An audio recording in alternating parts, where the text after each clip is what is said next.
pressing it down into the soil a little bit. This is a fairly subtle thing, but it can make a very big difference in how effective you can be in catching moles in these traps. The reason for doing this, moles have a strong instinct to dig underneath solid objects. And when this trap is in the tunnel, if these tines are up in the air at all, the mole will want to push underneath here and dig underneath here, and you won't catch him. You'll wind up getting a sprung trap or a trap that's pushed out of the way. In order to catch the mole, of course, the mole has to come through these tines and hit this trigger pan. So bedding the trap just means pushing it down into the soil. The tricky part is, of course, is you've got this in a very narrow tunnel, and to bed it into the soil when it's in the tunnel takes a little bit of doing. You can't do it and just push it down in the tunnel like that. The part that's important of this is the front end of the trap.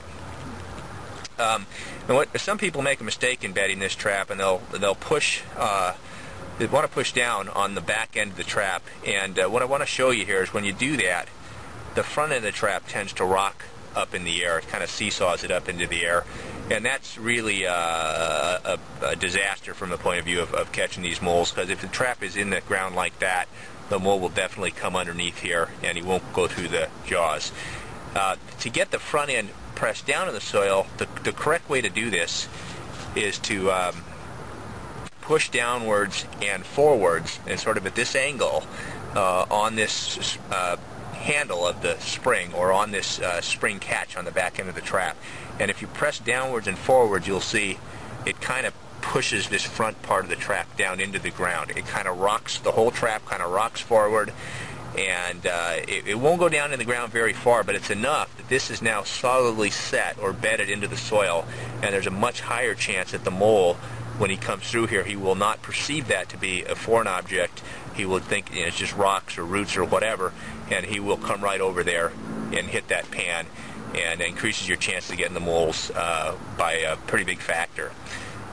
So again, I'm going to show you this one more time. And I would recommend that you practice this a couple of times, just as I'm showing you here out on the ground, where you can see what effect different pressure angles have on doing this. But again, set your trap, place it on the soil, and press in this direction, downwards and forwards on the trap, and that will just that will really get these front tines bedded in a little bit. And let me see if I'll go ahead and show you this inside a mole tunnel. I don't know how you'll be able to see it inside of a tunnel, but we'll go ahead and do that here.